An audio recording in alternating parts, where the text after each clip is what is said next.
In the annals of medieval history, where the tales of kings and queens often read like the plots of grand dramas, there stands the story of Emma of Normandy, a woman whose life was woven into the very fabric of early English history. Her tale is one of power, intrigue, and resilience, set against the backdrop of a Europe in the throes of political turmoil and change.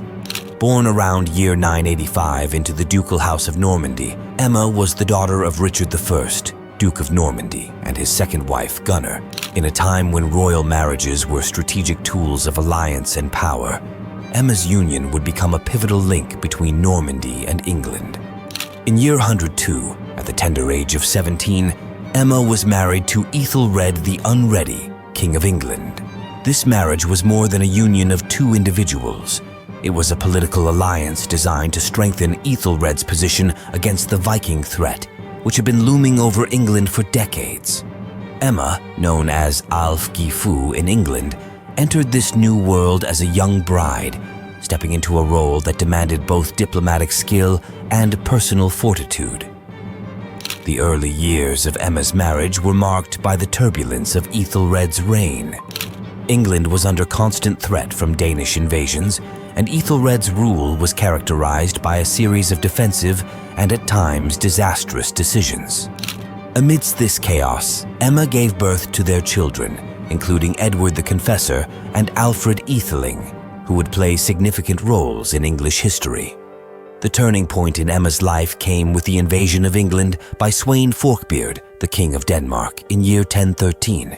Ethelred's kingdom crumbled under the Danish assault, forcing the royal family to flee to Normandy. This exile, however, was short-lived. Following Sweyn's death in year 1014, Ethelred was invited back to England, reclaiming his throne and setting the stage for further conflicts with the Danes. Emma's trials were far from over. In year 1016, following Ethelred's death, she found herself in a precarious position. England was now under the control of the Danish king Knut, who defeated Ethelred's son and successor, Edmund Ironside.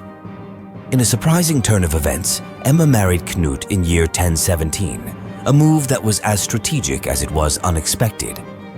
This second marriage allowed Emma to maintain her status and influence, and she became Queen of England, Denmark, and Norway, as Knut ruled over a North Sea empire. Emma's role during Kianut's reign was significant. She acted as a stabilizing influence and a mediator between the Danes and the English.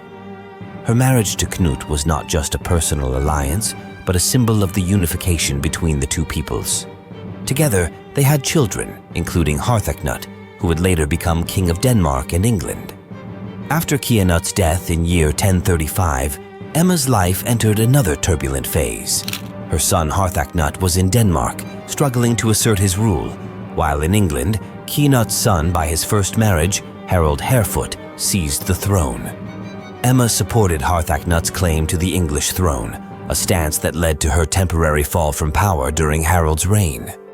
Emma's resilience was once again on display when Harold died in year 1040, and Harthacnut ascended the English throne. Her influence and political acumen were instrumental in securing her son's position as king. However, her triumph was short-lived. Harthacnut's reign was brief, and he died in year 1042. The death of Harthacnut brought Emma's other son, Edward the Confessor, to the throne. Emma's relationship with Edward was complicated. Sources suggest that there was tension between them, possibly due to her support of Harthacnut over him. Nevertheless, Emma remained an influential figure in the kingdom until her death in year 1052. Emma of Normandy's life was marked by a series of remarkable transformations, from a Norman duchess to a Queen of England twice over, and a key figure in the power dynamics of early medieval Europe. Emma's impact was not limited to political machinations. She was a patron of the arts and religion, significantly contributing to the cultural landscape of medieval England.